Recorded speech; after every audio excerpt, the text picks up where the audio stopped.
Buenas amigas y amigos, gracias por estar con nosotros en su programa Tras la Posverdad. Yo, Oscar Pérez, y el director del programa, Melvin Hilario, le damos la bienvenida a esta nueva edición de nuestro programa.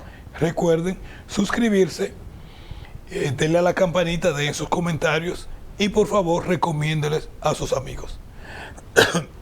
Un reciente reporte sobre la ayuda de Occidente a Ucrania en la guerra en contra de Rusia revela que Occidente le ha entregado a Ucrania hasta finales del mes de enero más de 3.382 piezas de artillería pesada. Eso incluye tanques de guerras, baterías de lanzacohetes, unidades de propulsión individual, transportación acorazada y cosas por el estilo. 3.382 piezas de artillería pesada. Eso no cuenta los lanzacohetes de hombro, ni armas pequeñas, ni la cantidad de cohetes. 3.382 piezas de artillería pesada, de equipos bélicos pesados. Si tomamos en cuenta que solamente en tanques de guerras, antes de empezar la guerra, Ucrania tenía más de 2.000 tanques.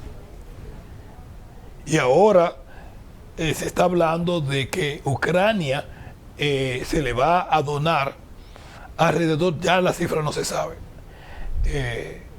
Al principio eran 360, que es más de la cantidad de tanques de guerra que tiene España.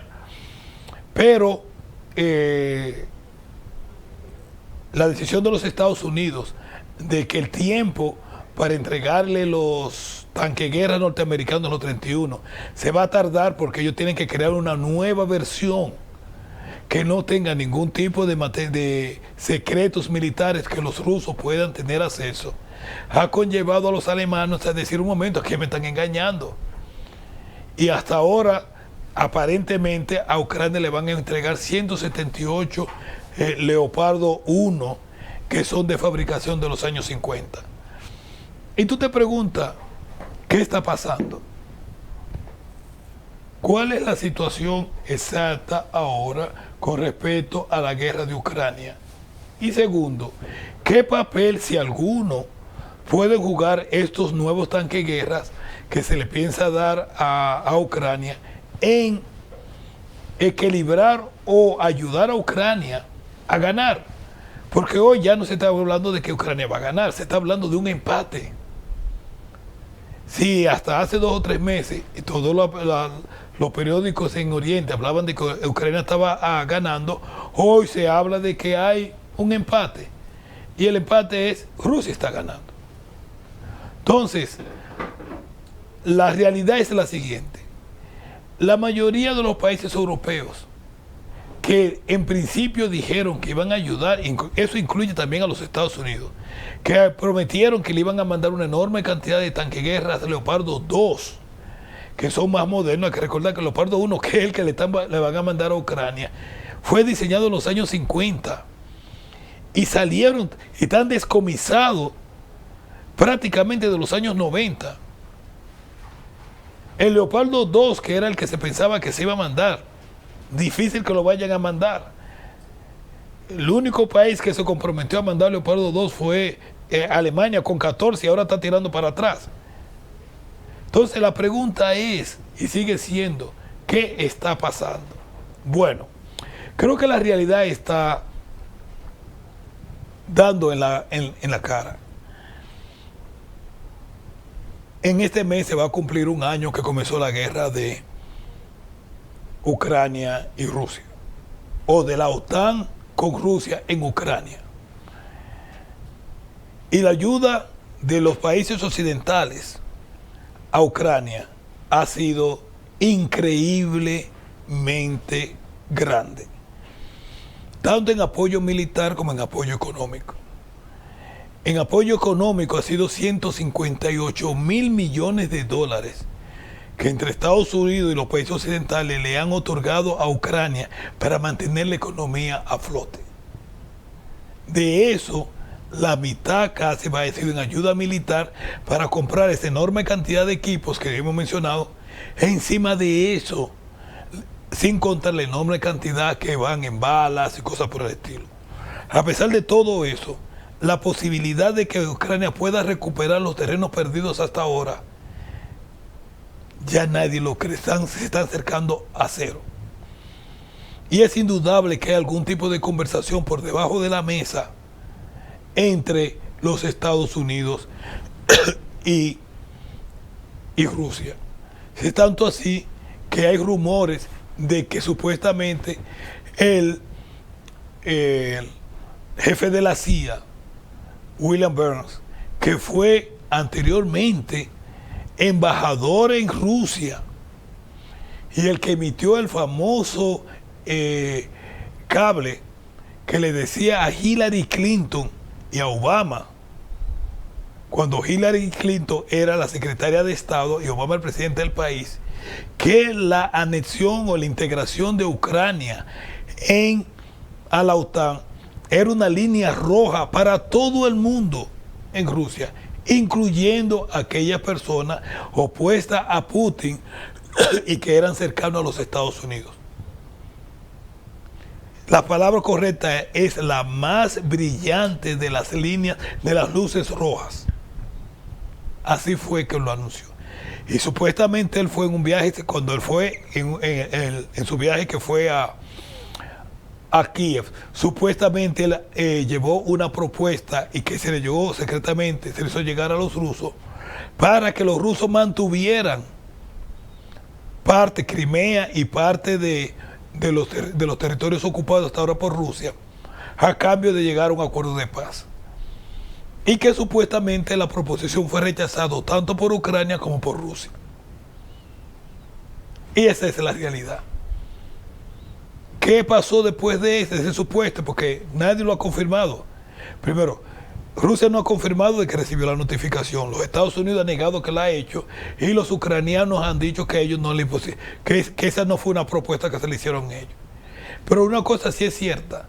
Después de esa visita de Burns, que es el jefe de la CIA en estos instantes, a Ucrania, el gobierno de Zelensky ha comenzado a desintegrarse o han comenzado a haber reemplazos.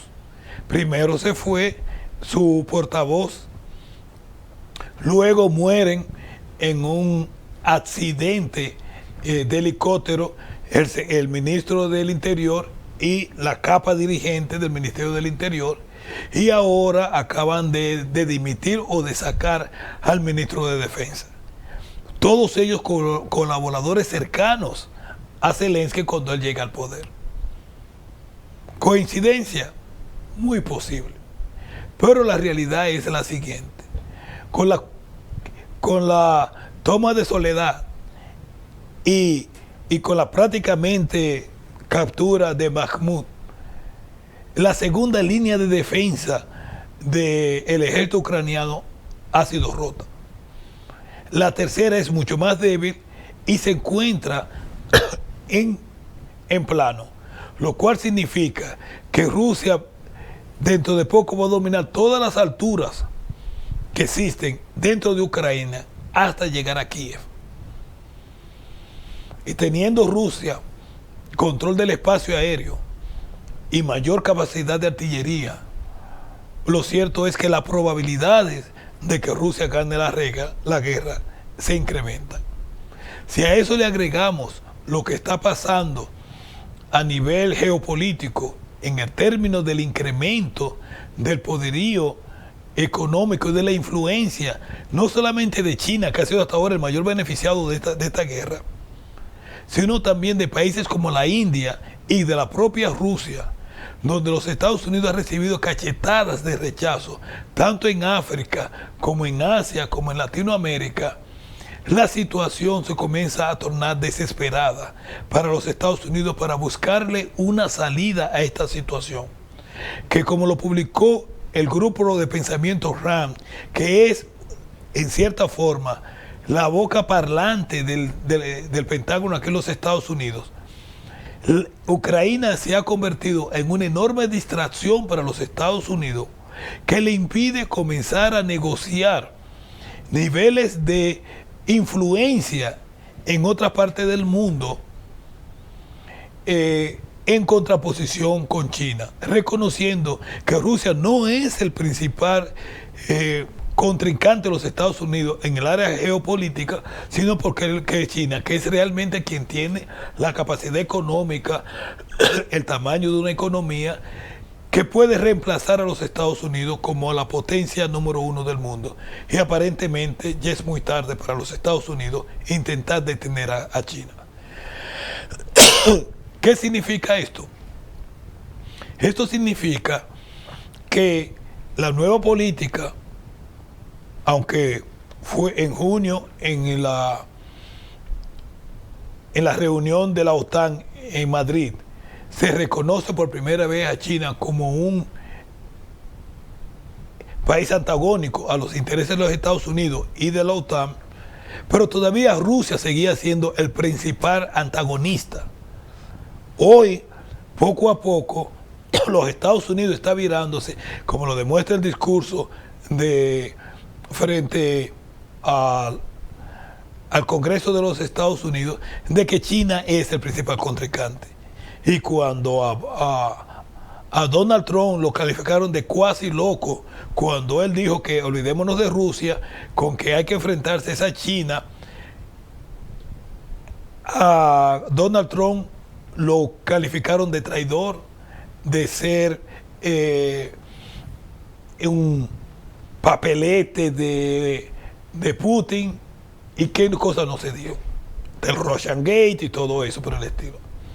Hoy los Estados Unidos, en medio de esta guerra, en la cual los Estados Unidos ha tenido la voz principal, tanto en lo económico como en lo militar, e inclusive ¿quién fue el que creó las condiciones para que la guerra en Ucrania, como preámbulo para la destrucción de Rusia, fuera posible? Hoy se está aceleradamente apartando de su campaña en Ucrania. Y por desgracia,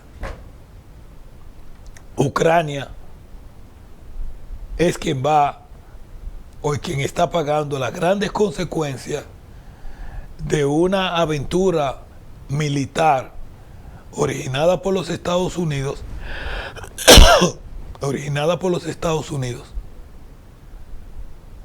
que va a hacer que Ucrania prácticamente desaparezca. Yo quiero darle un ejemplo, un matiz, para que ustedes vean la profundidad de la crisis y la destrucción que ha sufrido Ucrania. Cuando Ucrania surge en el 1991 como país independiente, su población era alrededor de 50 millones de personas. Hoy, el área gobernada y controlada por el gobierno de Zelensky desde Kiev, se calcula que hay una población entre 18 a 20 millones de personas. Entre los que se fueron antes de la guerra, que se calculan alrededor de 8 a 10 millones de personas.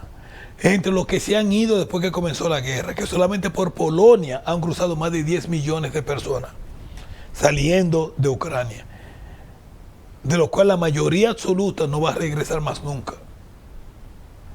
Y tercero, la población que vive en los territorios ocupados, que yo no veo la forma en que ellos vuelvan a regresar a Ucrania, porque hay que recordar que esa gente en esos territorios tenían una guerra civil en contra del gobierno de Kiev para independizarse.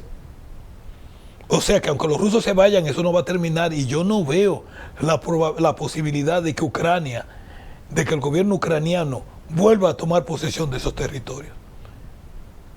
Y en esa zona viven de 7 a 8 millones de personas, que es el 25% de la población del territorio ucraniano, y es la zona más industrializada y más rica en todos sus aspectos. O sea que la viabilidad de Ucrania como país, si la guerra se para hoy, se han debilitado bastante. Aunque yo no he visto el original, pero se está hablando, de acuerdo a ciertos comentarios, Polonia se está preparando para tomar posesión de la parte más occidental, o sea, que es la parte de Galicia y esa zona, lo que es el Lvov, que es tradicionalmente una ciudad polaca, y aquellos territorios que fueron agregados, que eran parte de Hungría y Rumanía antes de la Primera Guerra Mundial y antes de la Segunda Guerra Mundial. Que nosotros podemos estar viendo no solamente la eliminación de la viabilidad de Ucrania de existir como país, sino el desmembramiento de lo que queda. Ojalá el sufrimiento del pueblo ucraniano termine lo más rápido posible. Y ojalá que un pueblo tan bello, que se dejó engañar por una política fascista durante muchísimo tiempo, pueda sobrevivir y tener la oportunidad de progresar y ser parte de nuevo del conjunto de la humanidad. Desgraciadamente, todo el mundo piensa que las guerras van a lograr los objetivos que yo quiero, pero las guerras siempre tienden a tener su propia dinámica. Y aquellos que la empiezan, o que la piensan, o que la crean, o que la planifican, siempre terminan en una posición muy diferente a la que ellos creían que iban a tener al término de la guerra. Y eso está pasando en Ucrania, le está pasando a la OTAN, le está pasando a la Comunidad Europea, le está pasando a Ucrania, e inclusive le está pasando a Rusia. Gracias por su atención y recuerden suscribirse a nuestro canal, darle a la campanita y recomendarnos a sus amigos y dejar sus comentarios. Gracias por su atención y será hasta la próxima.